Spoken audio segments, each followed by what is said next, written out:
ကျေးဇူးရှင်ဖခင်ကြီးဆရာကြီးဦးအောင်မြတ်ဝယ်လွန်သွားခြင်း9 နှစ်ပြည့်ရည်စူး၍မြတ်မိသားစုမှကျေးဇူးဆက်အလိုတော်မင်္ဂလာတလုံးမင်မရိယတိစာသင်တိုင်းတရားမှုရှိသောဆာရှစာသင်သံဃာတော်ပါ950ရှင်များပေါင်းတို့အားအာယုံစွမ်းကောနှိသွမ်းကောတဏိတာလုံး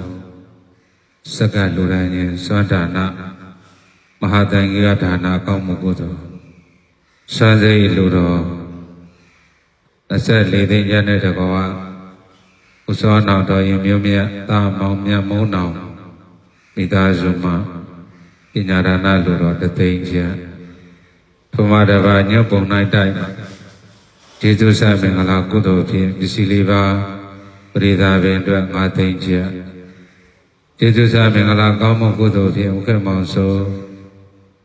သောစံစံတိသာဆိုဝရဖြိုဆိုရနာတမိသားစုမှ3 သိန်းကျပ်မေတော်ရတော်တန်တန်ညောသာကိုတန်းထိုင်မြတ်တို့မှပစ္စည်းလေးပါးလိုတော်4 သိန်းကျပ်နဲ့ဝါဆိုသင်္ကန်းလူတိုင်းခြင်းကောင်းမှုများတို့ဖြင့်ဆရာကြီးဦးအောင်မြတ်ကိုကျေးဇူးဆက်တာပြောပြီးသားရပါဆက်တာလေအကြောင်းဘုရားရှင်ကိုရောမြတ်ကြီးကကတိညုတကရဝေဒီဒုံလဘောလောကသမိလို့ဟောခဲ့တာကတိညုတကရဝေဒီဒုံလဘောလောကသမိ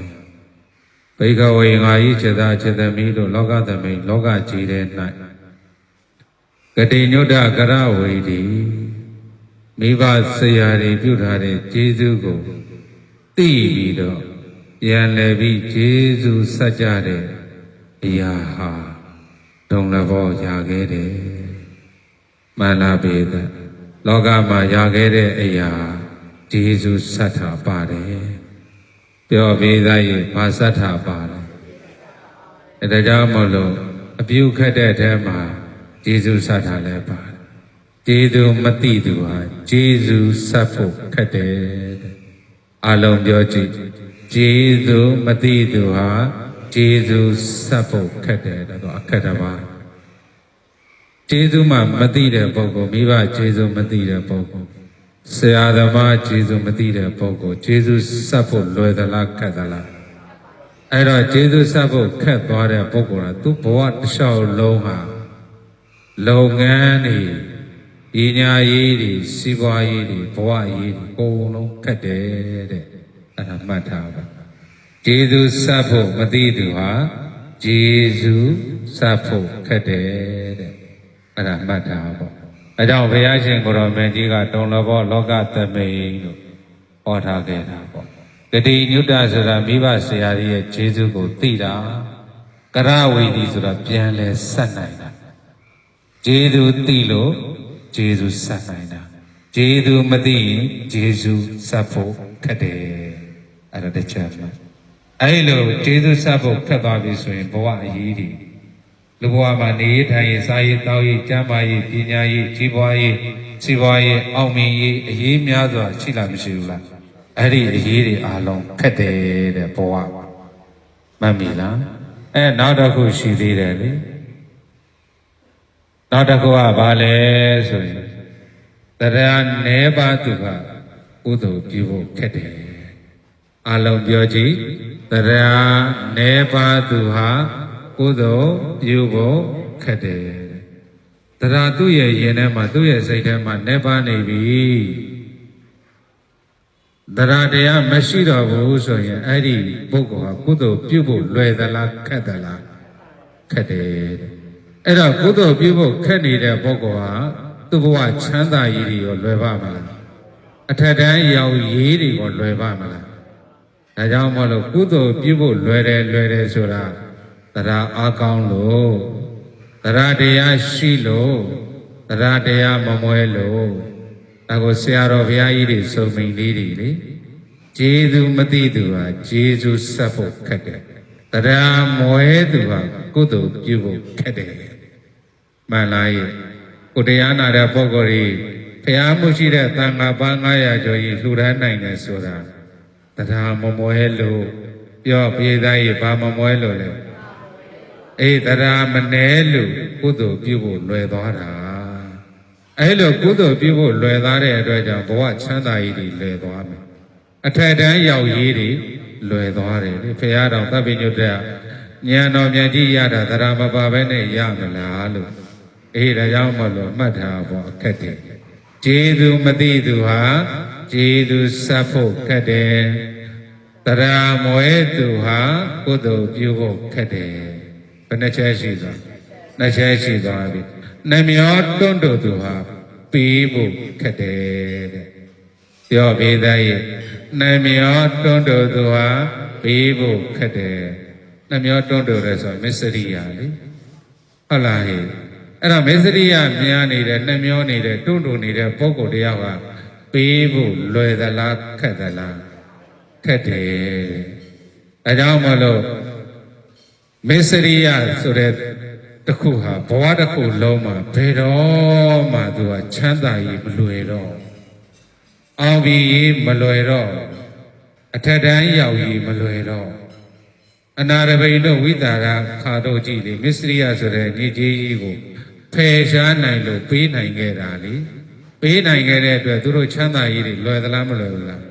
အထက်တန်းရောက်ရေးတွေလွယ်လားမလွယ်ဘူးလားအေးဒါကြောင့်နှမျောတွန့်တို့သူဟာပေးဖို့ခက်တယ်မခက်မိစေနဲ့ဘဝမှာမမိလားပေးဖို့မခက်မိစေနဲ့ပေးလို့ခက်နေရင်သူ့စီမှာမစ္စရိယတရားကြီးဖုံးလွှမ်းထားလို့မစ္စရိယတရားကြီးလွှမ်းမိုးထားလို့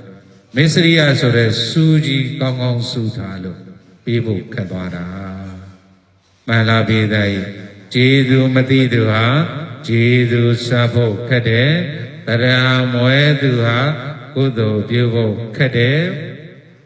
နှမျောတွန့်တို့သူဟာပေးကမ်းဖို့ခက်တယ်တဲ့မှန်လားရဲ့နောက်တစ်ခုဝန်တိုသူဟာအောင်မြင်ဖို့ခက်တယ်ပြောပေးသားရဲ့ဝန်တိုသူဟာအောင်မြင်ဖို့ခက်တယ်မှတ်တာအဓိပ္ပာယ်ရမ်းရှိသူတစ်ပါးကိုယ်ထက်ချမ်းသာရင်ဣဒ္ဓဖြစ်ရမှာလားမုဒိတာဖြစ်ရမှာလားအဲ့ဒါမုဒိတာဖြစ်ပြီဆိုအဲ့ဒီပုဂ္ဂိုလ်ဗြဟ္မစိုးထိုက်တယ်မြတ်တဲ့ပုဂ္ဂိုလ်ဖြစ်တယ်လို့ခေါ်တယ်မုဒိတာရဲ့စัญญမဲ့ opposition ကဣဒ္ဓလေမနာလို့ဝန်တိုတယ်ဆိုတော့တခြားပြောတာလားဣဒ္ဓလားဒါကြောင့်ဣဒ္ဓများနေတယ်ဝန်တိုမှုတွေများနေတယ်မနာမှုတွေများလာပြီဆိုကိုယ့်ထက်သာရင်မနာလိုတာတွေဖြစ်လာမဖြစ်ဘူးလားကိုယ်တဲ့ချမ်းသာတာဆိုရင်မနာလိုတာတွေဖြစ်လာမဖြစ်ဘူးလားအေးကိုယ်တဲ့ရုပ်ရည်သားတယ်ကိုယ်တဲ့စီဝါသားတယ်ကိုယ်တဲ့ပညာသားပြီဆိုရင်ဘုန်းကြီးတို့တရားဓမ္မတွေများတော့မဖြစ်ဘူးလားအဘုန်းကြီးတွေလည်းများတော့ဖြစ်တယ်မြတ်စွာဘုရားကတော့လောကကြီးထဲမှာဖြူစင်အောင်တန်ရှင်းအောင်ချမ်းသာအောင်အထက်တန်းတွေရောက်အောင်ဆိုပြီးတော့ဣဒ္ဓာနဲ့မစ္စရိယတရားနှစ်ပါးကအမတန်ကြောက်စရာကောင်းတာလေအဲ့ဒီတရားနှစ်ပါးကိုဖယ်ရှားနိုင်ဖို့များစွာကိုဟောထားခဲ့သို့တော့မြတ်စွာဘုရားရဲ့သာသနာမှာနေကြတဲ့ဘုန်းကြီးယဟန်တွေကိုများစွာဣဒ္ဓာတွေထူထပ်တာတရားဓမ္မတွေတွေ့ဘူးတယ်မို့လားဘုန်းကြီးတို့လည်းမြင်ကြအဲ့ဒါဆိုရင်တော့မအောင်မြင်တော့ဘူးတဲ့မမိလားဝန်တိုသူဟာအောင်မြင်ဘူးခက်တယ်ပြောဝန်တိုသူဟာအောင်မြင်မှုခက်တယ်အဲ့တော့ကိုယ့်ရဲ့ချမ်းသာတာတွေ့ရင်မုဒိတာပွားလိုက်သူအောင်မြင်ဖို့လွယ်ကူသွားပြီမမိလားကိုယ့်ရဲ့ယုတ်တာရာကိုယ့်ရဲ့စီဝါတာရာကိုယ့်ရဲ့ပညာတာရာကိုယ့်ရဲ့ဘုံကံတာရာတွေ့ရင်ဣဒ္ဓာထားရမှာလားမုဒိတာပွားရမှာလားအဲ့လိုမုဒိတာပွားပြီဆိုရင်အောင်မြင်မှုလွယ်တယ်တဲ့မိမိတို့စီဝါရေးအောင်မြင်မှုတွေလွယ်လိမ့်မယ်ဟုတ်လားရဲ့ဘဝရဲ့ချမ်းသာရေးတွေအောင်မြင်မှုလွယ်လိမ့်မယ်မုဒိတာလာထားဗြဟ္မစိုးထိုက်တယ်အလုံးမှတ်မိလားနောက်တရားမရှိသူဟာဒုက္ခလွတ်ဖို့ခက်တယ်တဲ့အခက်၅ပါးမှတ်တာတရားမရှိသူဟာဒုက္ခမှာလွတ်ဖို့ခက်